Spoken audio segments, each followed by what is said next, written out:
live from the heart of Northwood Hills and Atlanta, Georgia. Hour one of the McMahon Johnson begins right now. I am your lovable, huggable, and adorable host. 1 out of 4 U.S. workers who have been out of the workforce will begin losing their enhanced unemployment, some as soon as this weekend. 25 states, all with Republican-led governments, are cutting the benefit before it is set to expire. Weekly jobless claims have steadily declined over the past 6 weeks, but leaders of those states say not enough people have returned to work. Joining us now is Patricia Cohen from the New York Times. She's a national economy correspondent. Patty, welcome. Great to have you with us. So the federal government is paying for this enhanced unemployment, not the states. So what is the state's justification for cutting the benefits early? And is there any validity to the claim that people are making more on unemployment than they would if they went back to their jobs? Oh, thanks for having me. So basically, the argument is that people are not going back and looking for jobs because that they're getting these extra unemployment benefits. So even though the state's not paying for them at all, they're getting a lot of pressure from the business community saying that, look, we have these job ads and no one's responding to them, or many fewer people than we would expect. The thing is, we don't exactly know why that's happening. So there's a few reasons. For one, we know that childcare is still a problem for a lot of parents, and that's particularly women workers. A lot of schools are not completely open yet. Daycare is not completely open as it was before the pandemic. So that is a real problem.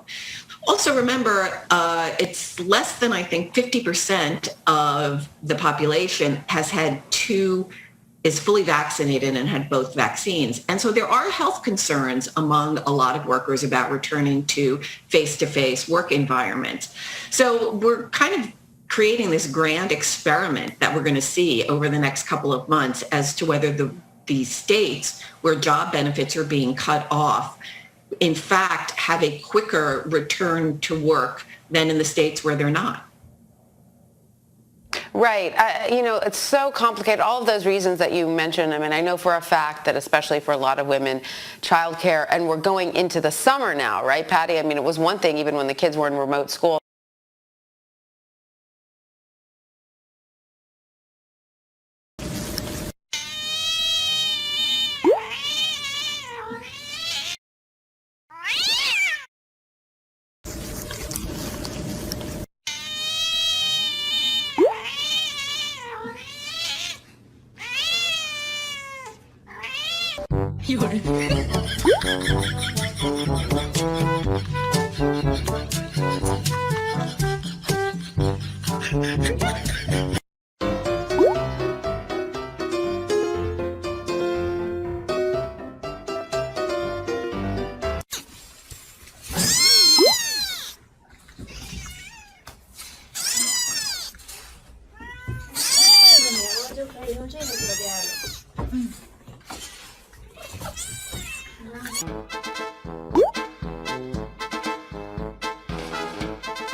From the exam room to the courtroom, this morning, new fronts in the fight against COVID-19.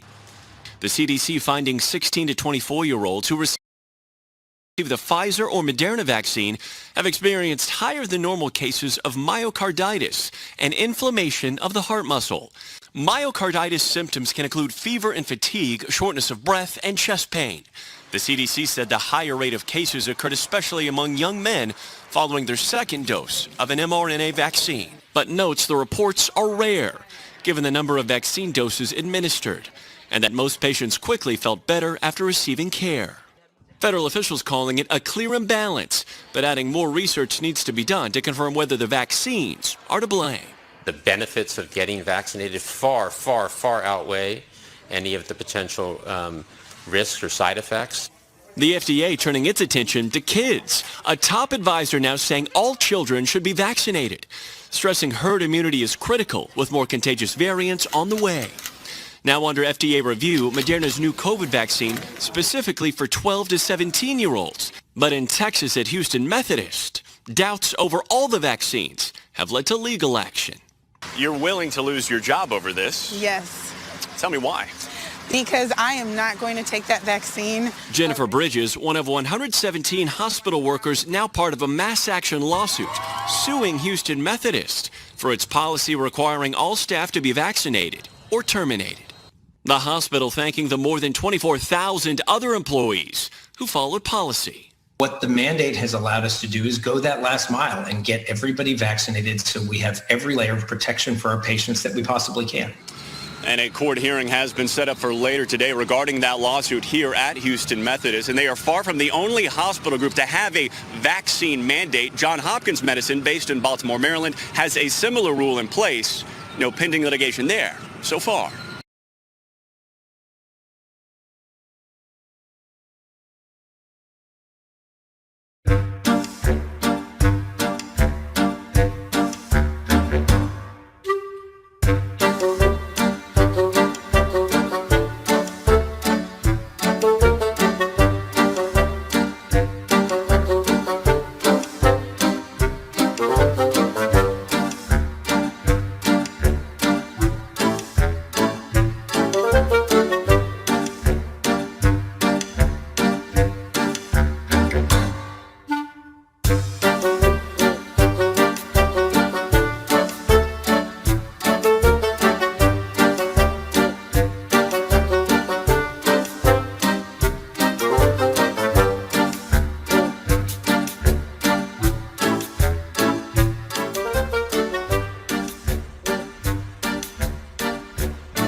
They're just too small to see.